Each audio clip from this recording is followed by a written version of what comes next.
So, summer's coming, which means summer break is almost here. It's time to get your permanent license, learn the pain of commuting, and the glory of grinding as you find your first job. So here are the 6 best first jobs for car enthusiasts. Tire technician, like Discount Tire, Pep Boys, and whatnot, $10 to $15 an hour to $31,000 to $55,000 a year. We're going to start this video off with one of the better paying entries, but also this will be one of the most labor intensive ones, especially if you live in a big city where the stream of customers will be constant, so there won't be much downtime. While some places may require a high school diploma, the only real requirement is to simply just be 16 years old and be willing and able to work. I've had multiple friends in my life who worked at various Pep Boys and Discount Tires and were paid a very handsome $14, which was a lot of money back then, even more so for someone who was still in high school. 5 years ago, it was really easy to buy cars for like $5,000 to $10,000. Pretty good cars, by the way, again, as high schoolers, so these are some pretty sick rides. Unfortunately, with how hopelessly expensive cars are getting these days, bro, even a Mustang GT is considered a dream car now at 50 grand, so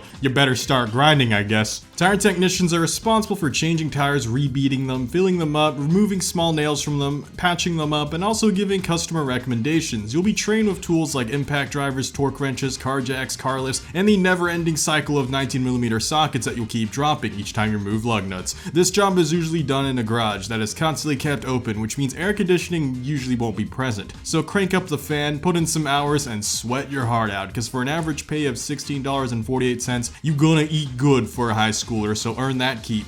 Service porter, $12 to $15 an hour on average, $26.5 grand a year. So if you have a license, if you're able to drive manual or at least willing to learn so you don't embarrassingly stall a customer's car or even worse, grind its gears, then being a service porter at a car dealership is a fantastic first job. With a pretty decent average pay that can also still go a decent amount upwards, a service porter is a slightly more relaxed and less labor intensive job than tire technicians. This doesn't mean that they aren't doing any work at all. In fact, this is still one of the more busy bee jobs, because you'll be moving about the dealership constantly. You also have a lot of customer interaction, so this is something that will help with socializing and getting used to customers and the potential hellhole that some Karens may present. But just understand that you will be responsible for taking customer cars, chauffeuring them to nearby malls, food courts, or even back to their house as they wait for their car to be serviced. You'll also closely work with other dealership people like the service advisors and service technicians, because you'll constantly be moving customer cars between these two departments. Put on a smile and get ready to move, and try your best not to start belligerently shouting at the Karen who is now yelling at you because you took 3 minutes longer than expected for its oil change. It's nothing extreme, but it's still honest work and a great start, especially for those who want to move up to a service technician within the dealership.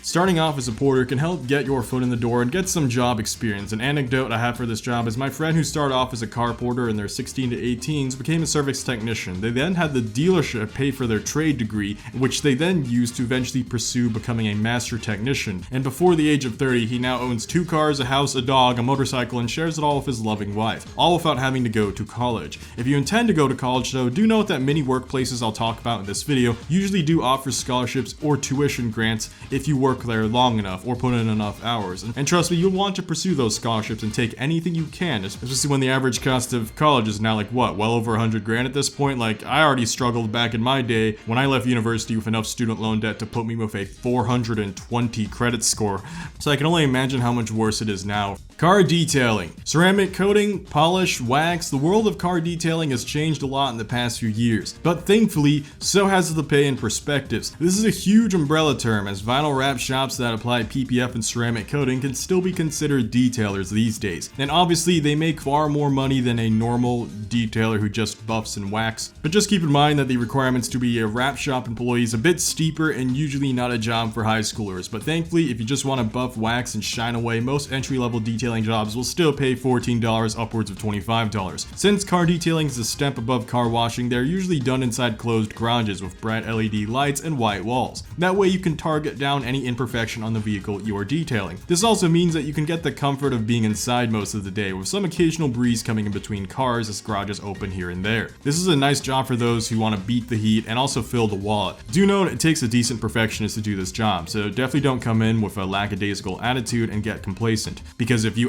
unevenly waxed cars, you can completely ruin their clear coat and make it look even worse than before and just super whack and rush. Anyone will know this when they try to do touch-up paint on their car for the first time and it ends up looking worse than the rock chip and they'd rather just leave the rock chip there. So you do need steady hands to be a detailer, and like I said, lots of patience. But that sounds a bit too much for some of y'all and maybe even intimidating because you don't want to let customers down. Next up is literally the easiest job in this entire video that literally anyone should be qualified for.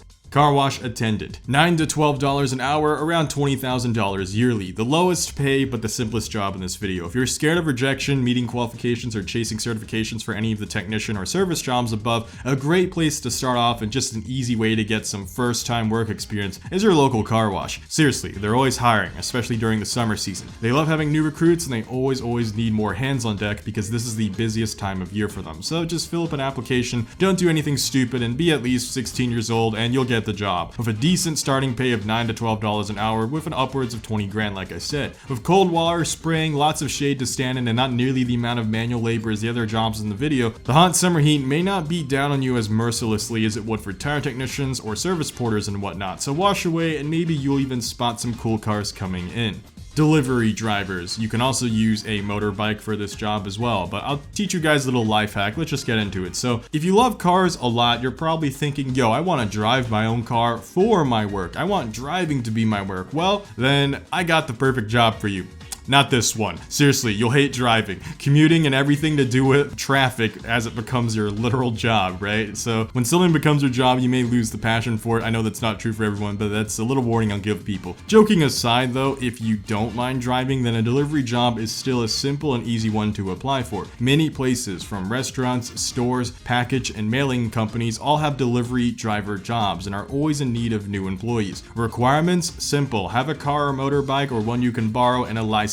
A huge life hack I recommend is actually not to start off as a food delivery driver, especially for cars, because this is just some super secret insider info I want to give to my fellow automotive audience watching this video right now, and all the non-car enthusiast normies will still keep applying for those jobs. My advice I want to give you is just some information about the food delivery driver industry. This isn't me making fun of the people who do that hard work. I understand it's an honest job still, but I do want to help people who are first-time employees or first-time prospective job searchers. Food delivery drivers, while they do make $16 to $24 an hour, and that does sound very nice on paper, they have to pay their own gas. Also, they're putting mileage on their own vehicle, which depreciates it when it comes time to sell. More importantly, all that mileage is wear and tear, meaning that you'll hit oil change intervals faster, and you'll go through tires more often, and tires are not cheap these days. It's like $1,000 for a set of tires, and you'll use up their lifespan more because you're now driving 8 hours a day for your job, as well as an additional 1 or so hour for commuting to and fro back and home. In my honest opinion, for someone who wants to like min-max these settings and get great maximization of returns, it's better to actually be a package delivery driver. These companies usually provide you with a company truck/van that will rack up its own mileage and also be a tax write-off for the company, not for you. So while it means that you do have access to a work vehicle, you don't have unlimited access to it, because outside of work they usually limit how much mileage you can put on it and they track it as well, so you can't take too many detours. Usually you just commute to and fro from home. What this does mean is that you don't technically even need a car for this job, just a license. Another thing I'd like to note is some people also loan cars, like they have car payments, who also then do delivery jobs. None of that exists here. You don't have to worry about car payments because it's the company vehicle. You don't have to worry about gas expenses because it's the company vehicle. You don't have to worry about repair expenses because it's the company vehicle. And you don't need to worry about maintenance expenses because it is, say it with me, the company vehicle. If this doesn't sound super appealing or like a super big life hack, trust me, everyone I know who works these jobs, we're all shocked and literally we're like, I can't go back to food delivery ever again now that I've become a package delivery driver. It's just way better quality of life. And that's, like I said, I don't want this to get too spread out there, but it's definitely a significantly nicer job. Again, especially for someone who isn't starting off with a lot of money. Like you may not even have enough money to buy a car or don't want to take a loan to buy a car just to do a job with it, right? That kind of seems weird. Just do a delivery driver job. That gives you a work vehicle. The other advantage of this is that it makes your own personal vehicle still feel special and magical, as cheesy as that sounds, because your work vehicle becomes associated with work, but your personal vehicle can be unwinding for you. It can be associated with just transitioning away from the work mindset and kind of just enjoying your day and enjoying your own personal life. And that's actually a cool separation to have, because again, as a delivery driver using your own personal car, I know some people like using their own personal car for work, but like I said, that can also ruin their own experiences or their own, I guess, love or passion for cars, for that car specifically, when they're using it for work as well. The best part about this, cherry on top, is that for USPS or United States Postal Service, if you stay long enough, usually about 5 years minimum, upwards of 25 years to get the full effect, it is a federal job, and most federal jobs give you access to FERS, which means that you will get pension.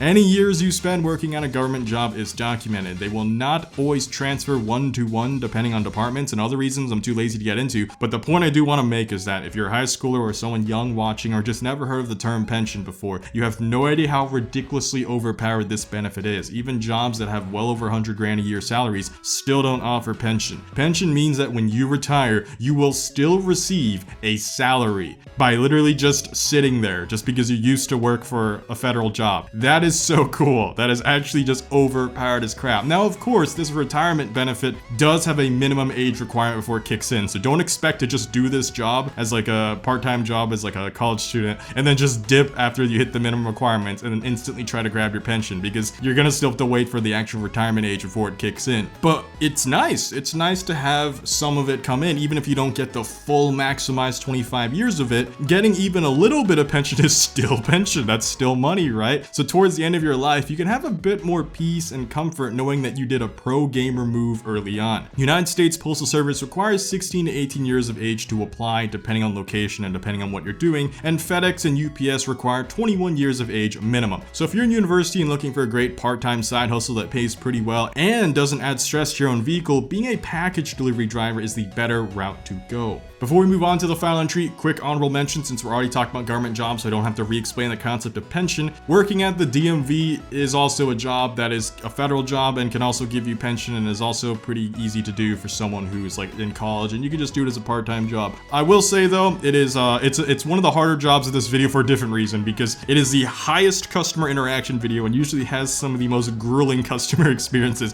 which is why I'm gonna put it here in honorable mention. So you really will be working for that pension. And again, this will heavily depend on location. If you work at a DMV in the middle of nowhere, you'll roll your eyes and be like, yo, this is easy. This is super easy. But if you're at a DMV in a big city, it's gonna be hectic. So definitely be prepared for that. The actual final entry of this video though will be being a valet driver. You woke up in a new Bugatti.